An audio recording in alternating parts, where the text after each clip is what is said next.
Donc nous allons continuer par rapport au combat spirituel.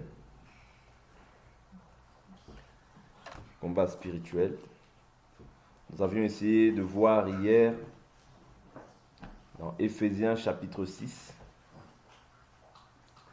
Éphésiens chapitre 6. Nous avions vu que l'Écriture déclare: nous n'avons pas à lutter contre la chair et le sang, mais contre les principautés, contre les autorités, contre les pouvoirs, contre les trônes, contre les esprits du mal dans les lieux célestes et les dominateurs des ténèbres d'ici-bas. Donc nous avions vu que, aussi par là, que il y a par moments des choses qui se font, c'est-à-dire que le monde spirituel influence sur le monde naturel. Voilà pourquoi tu peux voir naturellement dans certaines contrées beaucoup de débauches, dans certaines contrées beaucoup de violence, dans certaines contrées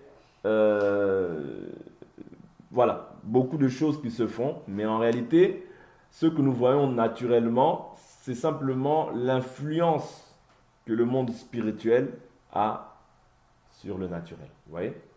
Parce que c'est le spirituel qui influe sur le naturel. Voilà pourquoi nous avions essayé de toucher un peu cette écriture en nous disant que nous aussi, étant des chrétiens, devons prendre garde à ne pas nous laisser emporter par les désirs de la chair. Pourquoi ? Parce que les désirs de la chair vont faire en sorte que toi aussi tu sois une proie. C'est-à-dire par rapport aux puissances du monde des ténèbres qui vont aussi influencer ta vie.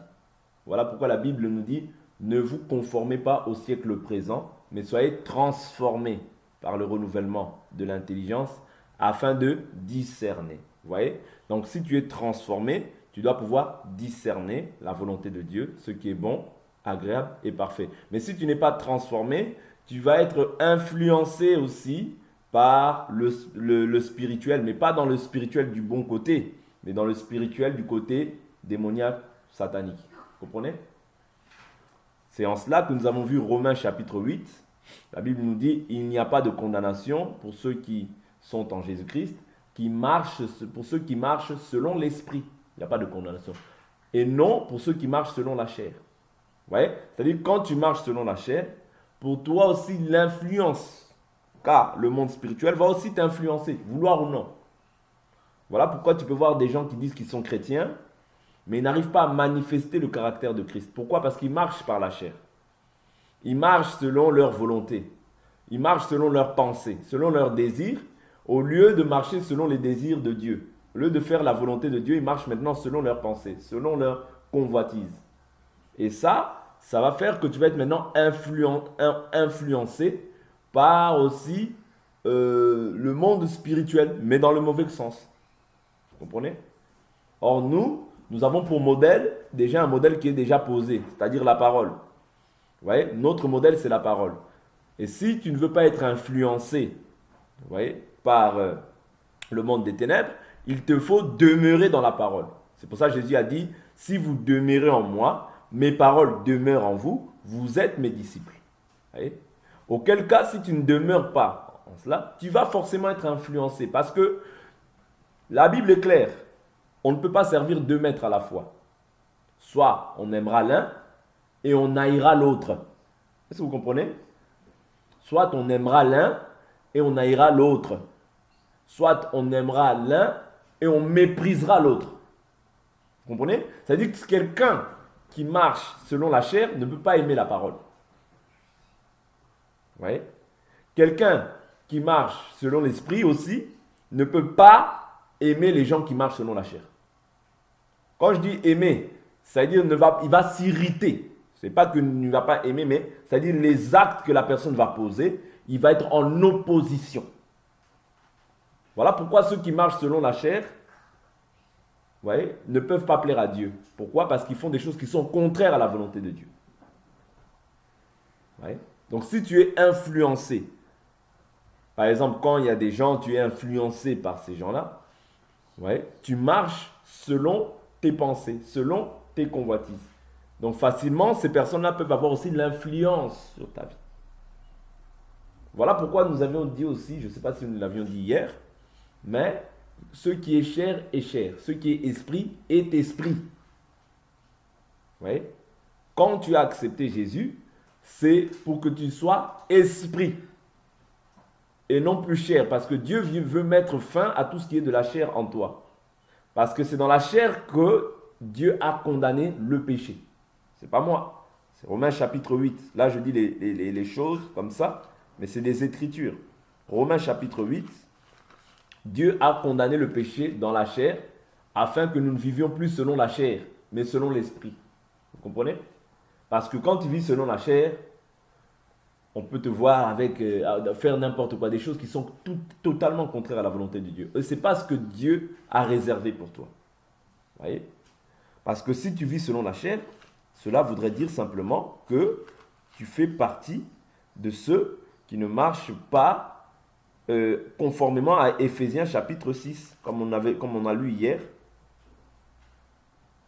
Comme on a lu hier, Éphésiens chapitre 6, verset 10. La Bible dit, au reste, fortifiez-vous dans le Seigneur, par sa force souveraine. Revêtez-vous de toutes les armes de Dieu, afin de pouvoir tenir ferme contre les manœuvres du diable. C'est-à-dire, toutes les armes que Dieu nous a données, en réalité, c'est pour tenir ferme contre les manœuvres du diable. Parce que je vous avais déjà dit que le diable a des desseins dans la vie des croyants, a des projets. De la même manière que Dieu aussi a des projets pour toi. Ouais, mais maintenant, ces projets-là, tu ne peux pas les hériter si tu n'as pas combattu le bon combat. Ouais. Donc maintenant, le combat qui nous est livré ici, c'est lequel? La Bible nous dit, car nous n'avons pas à lutter contre la chair et le sang. Mon problème n'est pas avec un individu physique, mais mon problème est contre qui? Contre les principautés, contre les pouvoirs, contre les dominateurs des ténèbres d'ici-bas, contre les esprits du mal dans les lieux célestes. Parce que c'est les esprits du mal qui vont te persécuter. C'est les esprits du mal qui vont chercher à détruire ta vie, détruire ta santé. Mais maintenant, toi, tu as pour but de pouvoir maintenant résister, ouais, contre ces principautés, combattre. Et maintenant, la Bible nous dit, c'est pourquoi prenez toutes les armes de Dieu, afin de pouvoir résister dans le mauvais jour et tenir ferme après avoir tout surmonté. La Bible nous dit déjà que rachetez le temps car les jours sont mauvais. Les jours mauvais, ce n'est pas des jours à venir, non. C'est les jours dans lesquels nous sommes sont mauvais. Pourquoi? Le diable est descendu déjà avec une grande colère. La Bible nous dit, sachant qu'il lui reste peu de temps. Et il cherche à séduire et il poursuit la femme. La femme, ici, c'est l'Église que nous sommes. Et nous qui devons nous efforcer maintenant à garder le témoignage de Jésus afin de ne pas pouvoir hériter la même part que les incroyants. Toi qui es croyant, tu dois maintenant poursuivre une course, ouais, combattre le bon combat de la foi et ne pas te laisser séduire ou envelopper par le péché. La Bible nous dit que le péché nous enveloppe facilement. C'est facile de pécher, mais c'est difficile de vivre dans la justice. C'est facile de haïr, mais c'est difficile d'aimer. C'est facile de haïr quelqu'un, mais aimer, c'est difficile. Pourquoi? Parce que aimer, c'est le fruit qu'engendre l'esprit. Ouais. Dire du mal de quelqu'un, c'est facile, mais dire du bien d'une personne, c'est difficile. Ouais. Et ça, c'est ta chair. C'est la chair. Voilà pourquoi Dieu veut détruire en toi la chair. Dieu veut détruire en toi la chair. La Bible nous dit, c'est pourquoi... je prends le verset 14. Tenez donc ferme, ayez à vos reins la vérité pour ceinture. Vous voyez, un enfant de Dieu doit toujours s'efforcer à dire la vérité. La vérité, c'est notre partage. Vous voyez, revêtez la cuirasse de la justice, être juste dans mes voies. Tout ça, c'est des armes. Vous voyez? Pourquoi? Parce que si tu ne dis pas la vérité à ton prochain, tu vas commencer à te conformer et marcher selon la chair. Même si la vérité doit te séparer, dis toujours la vérité. Parce que la vérité, c'est Dieu. Jésus a dit, je suis le chemin, la vérité et la vie. Personne ne vient au Père qu'en passant par moi. Ça veut dire, toi en toi, tu as Jésus, donc tu dois témoigner de la vérité. Si nous sommes des frères, nous sommes frères par rapport à la parole. Ouais, c'est par rapport à la parole. Donc nous devons dire la vérité. Et la vérité à vos reins pour ceinture. Revêtez la cuirasse de la justice. Être juste. Être juste. Mettez pour chaussures à vos pieds les bonnes dispositions que donne l'évangile de paix. Avoir du zèle pour l'évangile, c'est-à-dire avoir de l'empressement pour les choses de Dieu. Ouais? Avoir du zèle, avoir de l'empressement pour les choses de Dieu. Ouais? C'est ça qu'un chrétien doit manifester. Prenez en toutes circonstances le bouclier de la foi, avec lequel vous pourrez éteindre tous les traits enflammés du malin. Ouais? C'est-à-dire avoir la foi. Pourquoi? Parce que la foi qu'on communique, la foi qu'on enseigne, vous voyez, doit être basée pas sur n'importe quelle foi, mais sur la foi qui est écrite. Pas sur des raisonnements, non. La foi écrite. C'est comme ça que tu pourras résister aux traits enflammés du malin. Je prends un exemple. Le malin vient te dire, toi, tu n'es pas un enfant de Dieu. Je prends un exemple par exemple. Ouais.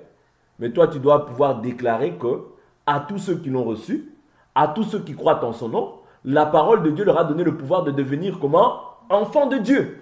À ceux qui sont nés non de la chair, du sang, mais ceux qui sont nés de l'esprit. Je suis né de l'esprit, je suis un enfant de Dieu. Cela ne dépend pas d'une personne, mais cela dépend de Dieu. Parce que quand tu es né de Dieu, tu es un enfant de Dieu. Vous comprenez? C'est comme ça qu'on renverse, en fait, les pensées, les traits enflammés du malin. Vous voyez? Des fois, tu peux ressentir que tu as une mauvaise pensée, que cette pensée vient du diable. C'est un trait enflammé qui est venu, en fait, dans ta pensée pour pouvoir, des fois, te distraire. Parfois des fois, tu peux être dans la prière, tu vois, par exemple, la distraction s'élève. Des fois, ça peut être aussi le malin qui ne permet pas que tu puisses encore prier davantage. Vous voyez, toutes ces choses-là, il faut que nous puissions discerner ceux qui viennent de Dieu et ceux qui viennent du diable. Vous voyez? Donc, le malin, quand il ne vient dans ta vie, quand il vient t'envoyer une pensée, ce n'est jamais pour ton bien, mais c'est toujours pour pouvoir t'éloigner du Seigneur. Parce que quand tu vas mettre foi à cette pensée, c'est pour t'éloigner du Seigneur. Vous comprenez? C'est toujours pour t'éloigner du Seigneur. Voilà pourquoi nous devons choisir toujours la bonne part. Choisir la bonne part, c'est choisir la parole. Regardez, il y avait Marie et Marthe. Marie s'inquiétait pour la mise en place, que les gens mangent bien et tout et tout. Mais Jésus lui dit, Marie, tu t'inquiètes pour peu de choses. Je crois que c'est Marthe. Hein. Il dit, Marthe, tu t'inquiètes pour peu de choses. Marie a choisi la bonne part, celle qui ne lui sera jamais ôtée. La bonne part, ce n'est pas nos pensées. La bonne part, c'est la parole. Parce que Marie, elle était où? Elle était au pied de Jésus. Être au pied de Jésus, c'est écouter l'enseignement. C'est ça la bonne part, en réalité. Vous voyez? Quand on écoute la parole, cette parole-là, c'est toute une nourriture pour nous. Vous voyez? Et cette nourriture-là qui nous permettra de pouvoir accéder à la vie éternelle. Vous voyez? Parce que Israël, chaque jour, il mangeait la manne. Cette manne-là, c'était quoi? Jésus dit que on va prendre cette écriture rapidement. Jean chapitre 6. Je ne veux pas dire n'importe quoi. Jean chapitre 6. Jean chapitre 6, je prends le verset 32. Jésus leur dit en vérité, je vous le dis, ce n'est pas Moïse qui vous a donné le pain venu du ciel, mais mon Père vous donne le vrai pain venu du ciel. Car le pain de Dieu, c'est celui qui descend du ciel, qui donne la vie au monde. Ils lui dirent, Seigneur, donne-nous toujours ce pain-là. Jésus leur dit, moi, je suis le pain de vie. Celui qui vient à moi n'aura jamais faim, celui qui croit en moi n'aura jamais soif. Vous voyez? C'est-à-dire ici, Jésus se présente comme le pain de vie. C'est-à-dire que quand il dit, ce n'est pas Moïse qui vous a donné le pain. Or, le pain que Moïse donnait, c'était un pain physique. C'est-à-dire un pain qui permettait à Israël de pouvoir vivre. Vous voyez? Parce que sans le pain, ils n'auront pas eu la vie. Vous voyez? Et chaque jour, les Israélites prenaient ce pain-là pour se nourrir physiquement. De la même manière aussi, nous aussi, Jésus nous dit que ce n'est pas Moïse qui vous a donné le vrai pain, mais c'est mon Père qui vous a donné le vrai pain. Moi, je suis le pain descendu du ciel. Or, quand il s'adresse à Marthe, il dit, Marthe, tu as choisi la bonne part, celle qui ne sera jamais ôtée. Ouais, la part ici, c'est la parole. Et nous comprenons que Jésus, c'est lui le pain dont nous devons nous nourrir chaque jour. La nourriture dont nous devons nous nourrir chaque jour, c'est la parole. Vous voyez? C'est la parole parce qu'il est dit que l'homme ne vivra pas de pain seulement, mais de toute parole qui sort de la bouche de Dieu. Or, la bouche de Dieu, aujourd'hui, Dieu a choisi ses serviteurs par lesquels il enseigne l'évangile afin que les gens puissent recevoir la vie. Est-ce que vous comprenez? Donc, cette parole a le pouvoir, a la capacité de pouvoir renverser en fait les traits enflammés du malin.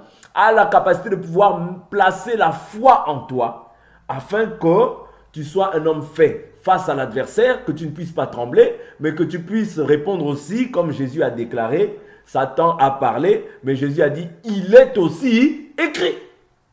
Vous voyez? Parce que cette parole, elle a pour but de te communiquer la foi. Voilà pourquoi Paul, lorsqu'il allait dans les églises de Romains, à Rome et un peu partout, il disait, je désire vivement vous voir afin de vous communiquer quelques dons spirituels. Là, il s'agit des dons spirituels, mais même par la parole, on peut aussi communiquer la foi. On peut aussi communiquer, quelqu'un était peut-être abattu, désespéré, par la parole, il reprend la foi, il est régénéré. Par la parole, il est fortifié, il est encouragé. Vous voyez? Il avait perdu peut-être de la force. Par la parole, le zèle de l'Éternel se manifeste encore en lui. Il était abattu, cette parole l'encourage. Vous comprenez? C'est ça le but de la parole. C'est donner encore une espérance à celui qui l'écoute et donner encore la foi à celui qui l'écoute afin qu'il puisse manifester aussi le caractère et la vie de Dieu dans la marche. Le but de la parole, c'est ça. C'est de renverser les forteresses, renverser les raisonnements, renverser tout ce que l'ennemi peut venir jeter dans nos cœurs. Parce que l'ennemi ne se fatiguera pas de pouvoir te ramener des pensées qui sont contraires à la volonté de Dieu. Mais cette parole, maintenant, elle vient pour nous sanctifier, pour nous rendre purs. Voilà pourquoi Jésus a dit, sanctifie-les par la vérité, ta parole est la vérité. Or, la sanctification te rend pur. Or, quand le malin te jette des traits enflammés, c'est afin que tu deviennes impur dans ta pensée, dans ta conscience. Ouais. Et quand tu manifestes ça, quand en fait ta conscience est remplie de ce désir-là, tu vas voir que c'est ce que tu vas manifester dans la chair. Est-ce que vous comprenez?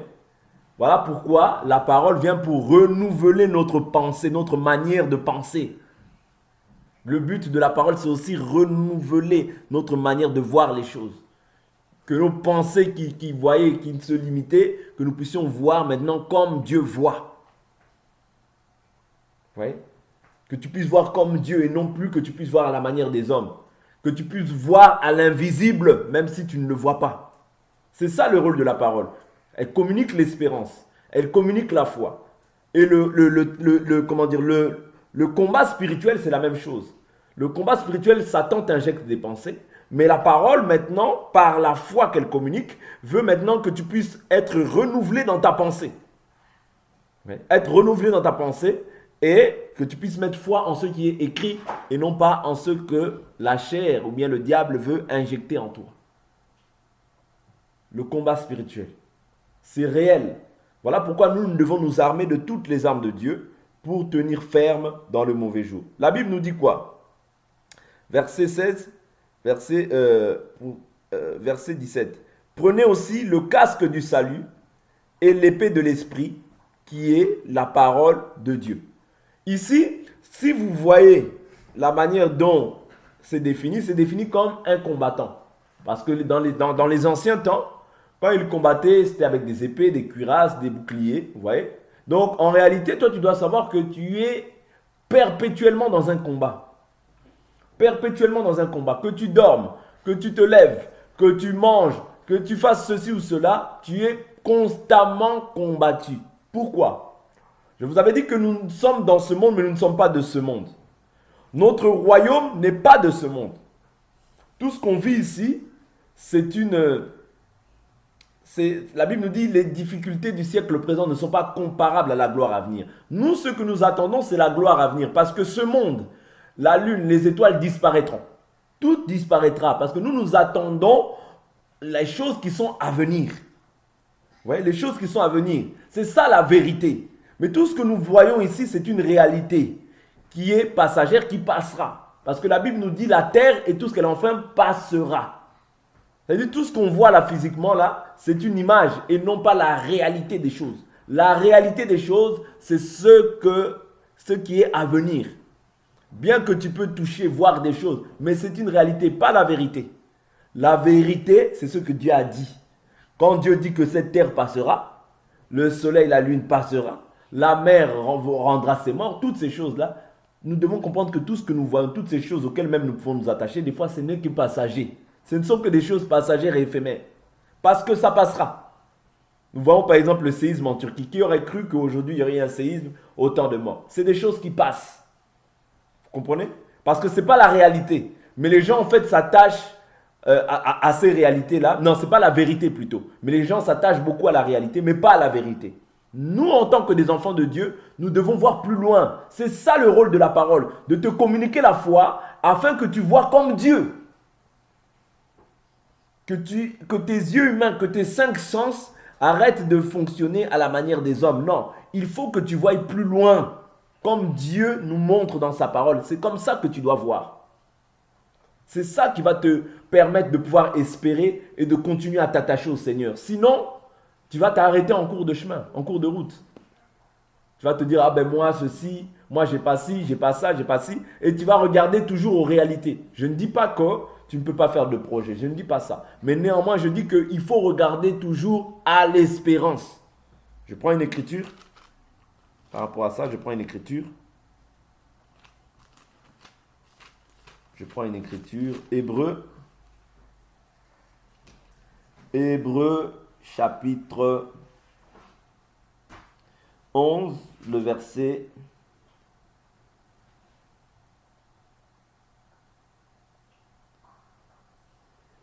verset 8. 11, verset 8. C'est par la foi qu'Abraham obéit à l'appel de Dieu en partant vers un pays qu'il devait recevoir en héritage. Et il partit sans savoir où il allait. C'est par la foi qu'il vint s'établir dans la terre promise comme en un pays étranger, habitant sous des tentes, ainsi qu'Isaac et Jacob, héritiers avec lui de la même promesse. Car il attendait la cité qui a de solides fondations, celle dont Dieu est l'architecte et le constructeur. Voyez? Celle dont Dieu est l'architecte et le constructeur. Vous voyez? C'est-à-dire que les yeux de la foi peuvent te faire voir plus loin que ce que toi-même, c'est-à-dire des choses que toi-même tu ne peux pas imaginer. Mais ça, c'est par la foi qu'on le voit. Par la chair, comme ça, tu ne pourras jamais voir ça. Ouais. Parce que la chair veut te faire miroiter des choses qui sont contraires à la volonté de Dieu. C'est ça le rôle de la chair. Le rôle de la chair, c'est que tu restes attaché à la terre. Mais le rôle de l'esprit, c'est que tu restes attaché aux choses d'en haut. Vous voyez? C'est ça la différence. Voilà pourquoi il y a un combat perpétuel entre la chair et l'esprit. Voilà pourquoi il y a un rôle perpétuel entre le monde des ténèbres. Parce que ceux qui gouvernent la chair, n'oublions pas que c'est le diable. Vous voyez? Le diable n'est pas loin de toi, il est dans ta chair. Il est dans ta chair. Voilà pourquoi toi, tu dois refuser en fait tout ce qui s'attache à la chair. Tout ce qui s'attache à la chair. Je ne dis pas que la chair a des désirs, c'est-à-dire manger, boire, ça c'est tout à fait normal. Mais tout ce qui est désir de la chair qui vont t'éloigner de Dieu, tu dois t'en écarter. Pourquoi? Parce que ces désirs vont t'éloigner de Dieu. Tu cherches le diable loin, loin, loin. Le diable. Le diable, il est condamné ici, dans ta chair. Le diable, non. Dieu, ce qu'il veut, c'est qu'on soit renouvelé dans notre manière de vivre, dans notre manière de penser, et que nous nous éloignons de la fraude, de la cupidité, de la jalousie, de la haine, de l'orgueil, de toutes ces choses-là. Parce que quand tu vis comme ça, en réalité, tu vis selon le diable. Parce que, c'est pas moi, l'Écriture a dit, Dieu a condamné le péché dans la chair. Or, celui qui est le maître du péché, c'est le diable. Voilà pourquoi le combat spirituel, il commence déjà premièrement dans ta chair. Ensuite, encore, il y a les principautés, les autorités, les dominateurs des ténèbres, tout ça, tout ça. Ouais. Mais ton premier combat, il est dans ta chair.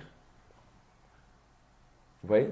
Voilà pourquoi nous avons, même si on ne t'a pas envoûté, sache que ta chair, ici, elle est déjà envoûtée.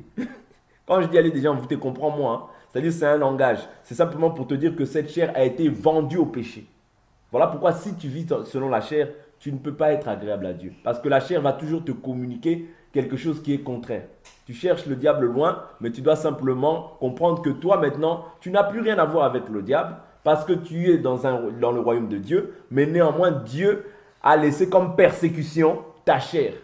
Parce que ta chair, elle va toujours te dire non, toujours s'opposer à la volonté de Dieu. Voilà pourquoi tu dois traiter durement cette chair. Parce qu'en dehors de la chair, maintenant, il y aura, comme j'ai dit, des combats qui vont s'élever de part et d'autre. Mais ton premier ennemi à toi, c'est d'abord ta chair. Si tu n'arrives pas à obéir, à écouter, si tu n'arrives pas à aimer, si tu n'arrives pas à être loyal, si tu n'arrives pas à être bon, tout ça, c'est seulement ta chair en fait. Ta chair refuse de pouvoir se faire la volonté de Dieu. C'est ça. Oui. Souvent on cherche le diable, le diable, le diable. Non. Si nous sommes agréables au Seigneur, nous obéissons au Seigneur, si nous marchons selon ses principes, selon ses voies, vous allez voir que nous aurons l'approbation du Seigneur. Vous voyez? Mais si nous marchons selon la chair, c'est là où tu vas voir beaucoup de combats qui vont s'élever, on te poursuit dans les songes, tout ça, tout ça. Pourquoi? Parce que ta chair ne veut pas se soumettre à la volonté de Dieu. Ouais. Le premier combat, c'est avec ta chair. Quand tu haïs, c'est ta chair. Ouais. Quand tu maudis, c'est ta chair. Quand tu veux le mal d'une autre personne, c'est ta chair qui te pousse à faire ça. Voilà pourquoi nous devons faire un travail en nous-mêmes. Voilà pourquoi la Bible nous dit examinez-vous vous-même. L'examen, c'est-à-dire l'examen, cette parole, c'est comme un miroir. Cette parole, elle vient te faire montrer ton cœur. Elle te montre ton cœur afin que tu t'examines. C'est-à-dire, j'ai encore ça à travailler, je dois travailler sur ça. J'ai un manque de compassion, je travaille sur ma compassion. Vous voyez? Ne cherchez pas à fuir à la vérité parce qu'il n'y aura pas un autre jugement. Non, le dernier jugement que Dieu donne aux enfants de Dieu, c'est sa parole. Cette parole, c'est un feu. Voilà pourquoi quand tu ressens dans ton cœur qu'il y a quelque chose qui n'est pas bon, c'est déjà ça le combat spirituel qui s'élève. Parce que ça va s'opposer à la foi que toi tu confesses. Voilà pourquoi quand tu remarques qu'il y a quelque chose qui ne va pas en toi par rapport à la parole, corrige. Ne t'endurcis pas à la parole. Parce que quand t'endurcir à la parole, tu t'endurcis envers Dieu. Tu t'opposes à Dieu. Tu ne t'opposes pas à un homme, tu t'opposes à Dieu. Vous comprenez? On s'oppose à Dieu, on ne s'oppose pas à un homme. Parce que l'homme, c'est simplement un canal par lequel Dieu utilise pour pouvoir communiquer sa parole. Vous voyez? C'est simplement un canal. Un serviteur inutile. Vous voyez? Mais néanmoins, Dieu, par l'homme, veut que nous puissions réformer nos voies, que nous puissions emprunter des voies droites. Parce que souvent, on cherche le diable un peu partout, mais le problème, ce n'est pas le diable, le problème, c'est ta chair. Parce que Jésus a dit, le prince de ce monde vient, il n'y a rien de lui en moi. Vous voyez, c'est pour ça que nous devons toujours nous examiner pour voir est-ce qu'il y a quelque chose du diable en moi. Vous voyez? Est-ce que dans ta conduite, dans ton comportement, peut-être que l'amour, j'ai réussi. Ok, j'ai réussi. Peut-être la foi, j'ai réussi. Mais peut-être que je n'ai pas de la joie. Je n'ai pas la compassion. Je n'ai pas la miséricorde. Tout ça, c'est ça qui doit... C'est-à-dire, je dois travailler maintenant sur ma compassion, sur la miséricorde vis-à-vis des autres. Vous voyez? Sur ma manière d'être vis-à-vis des autres. La loyauté vis-à-vis des autres. La sincérité. Vous voyez? Dire la vérité. Tout ça, je dois travailler sur ça.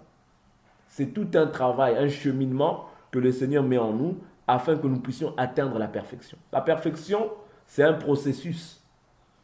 Mais si tu t'endurcis à la parole de Dieu, parce qu'un enfant de Dieu ne s'endurcit pas à la parole de Dieu, non. Il peut arriver que tu aies des moments de faiblesse, mais néanmoins, tu ne peux pas t'endurcir. Un enfant de Dieu, c'est celui qui se repent. Quand il sait qu'il a mal fait, il se repent. Seigneur, aide-moi à être meilleur. Aide-moi à être parfait dans mes voies. Aide-moi à m'améliorer dans ma relation avec toi. Là où j'ai encore des faiblesses, que je puisse les mettre de côté. Là où j'ai un manque de joie, que je puisse mettre de côté. Mets en moi la joie. Que je puisse communiquer cette joie. Vous voyez? C'est-à-dire c'est ça qui doit être notre partage. Parce que sinon on va combattre, mais on ne va pas savoir comment on combat.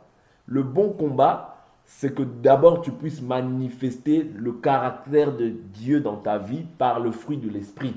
L'amour, la joie, la paix, la patience, la bonté, la douceur, la bienveillance, la maîtrise de soi. Toutes ces choses-là, quand tu manifestes cela, mon frère, ma soeur, tu verras que l'ennemi sera désarmé, sera sans force.